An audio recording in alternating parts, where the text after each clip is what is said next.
Detroit, shortages of computer chips and other parts continued to hobble the U.S. auto industry last year, contributing to vehicle sales dropping 8% from 2021 to their lowest level in more than a decade. But there's good news for consumers in the gloomy numbers. Vehicle supplies on dealer lots are growing, albeit slowly, and automakers expect at least a small easing in prices this year as inventories grow. Automakers reported Wednesday that they sold 13.9 million cars, trucks, SUVs and vans last year as the parts shortage limited factory output amid high demand for new vehicles. It was the lowest sales number since 2011 when the economy was recovering from the Great Recession. But sales were up slightly in the fourth quarter and inventories grew as parts supplies improved enough to increase production a little. Analysts are now expecting sales to grow by roughly 1 million to around 14.8 million this year as demand remains strong. But they'll still be far short of the normal 17 million per year before the pandemic. With many models still in short supply,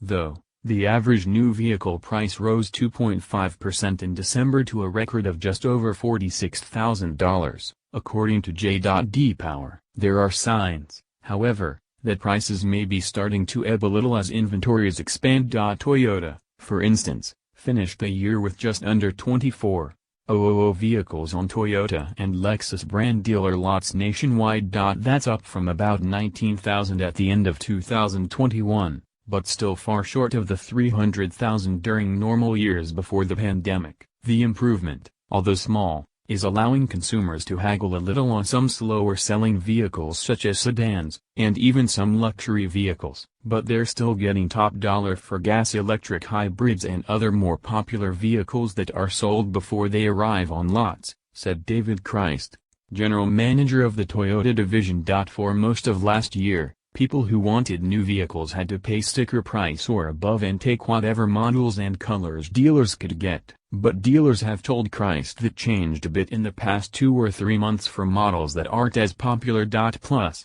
he said more people are interested in lower-cost vehicles because inflation and higher interest rates are taking a bite out of their budgets. They're coming in and saying, "Hey, can I get a deal here?"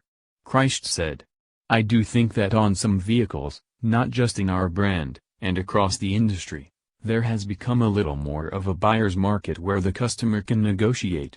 Whether that holds up all year remains to be seen. If demand stays strong and people are willing to pay sticker price, then dealers will get that," Christ said. But if demand wanes or supplies increase dramatically, discounts could rise and prices could drop a bit. Jessica Caldwell, executive director of insights at Edmunds.com, said Toyota's experience is likely to repeat itself through the industry with small price decreases on some models. "There isn't as much disposable income to be put into a vehicle," she said.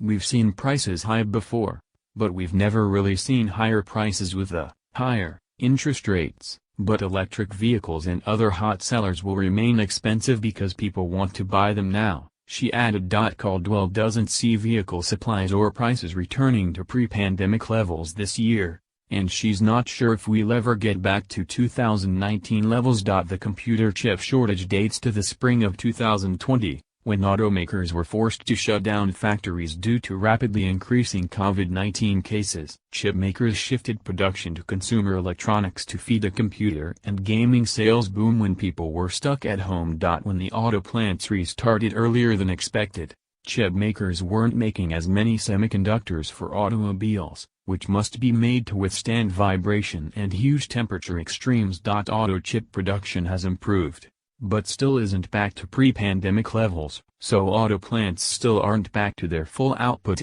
As a result, the 13.9 million vehicles that automakers sold last year was about 1.2 million below 2021 numbers, according to MotorIntelligence.com. General Motors, with full-year sales up 2.5%, retook its traditional spot as the nation's top-selling automaker. Toyota, which won the crown in 2021, saw its sales fall 9.6% last year. Ford reports sales on Thursday. Sales at Stellantis, formerly Fiat Chrysler, dropped 13%, while Honda sales plummeted 32.9%. Hyundai posted just under a 1% increase to outsell Nissan, whose sales tumbled 25.4%. Kia sales fell 1.1% for the year, while Subaru was down 4.7%. Electric vehicle sales hit more than 807,000 last year, up almost 65% from 2021. Pickups and SUVs were 77.3% of sales, while cars dropped to 22.7%.